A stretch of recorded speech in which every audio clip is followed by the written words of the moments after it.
আসসালামু আলাইকুম, সবাই কেমন আছেন? আশা করছি সবাই খুব ভালো আছেন। আজকে আমি আপনাদের কাছে একটা ভিডিও নিয়ে আসছি, যে ভুলটা আমরা সচরাচর সবাই করে যাচ্ছি।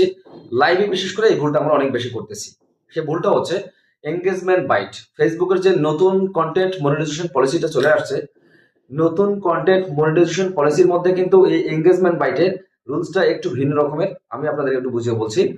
সেটা হচ্ছে এনগেজমেন্ট বাইটটা হচ্ছে এমনই একটা জিনিস যে আপনি চাইলে কিন্তু আপনি কোনো ভিডিওতে বা কোনো কন্টেন্টে কোনো পোস্টে, সেটা লিখিত কোনো পোস্ট হোক অথবা কোনো ছবি হোক বা কোনো লাইভে হোক বা কোনো ভিডিও পোস্ট হোক, এর মাধ্যমে কখনোই কিন্তু আপনি আপনার কোনো অডিয়েন্সকে লাইক করতে, রিয়াকশন দিতে, যেমন হচ্ছে লাভ রিয়াকশন বা কেয়ার রিয়াকশন, লাইক করতে, কোনো রিয়াকশন দিতে, এবং হচ্ছে কোনো কমেন্ট করতে, এবং আপনার এই কন্টেন্টটাকে শেয়ার করার জন্য আপনি কখনো উৎসাহিত করতে পারবেন না। ফেসবুক কিন্তু এই ব্যাপারে আপনাদেরকে সম্পূর্ণভাবে নিষেধ করেছে।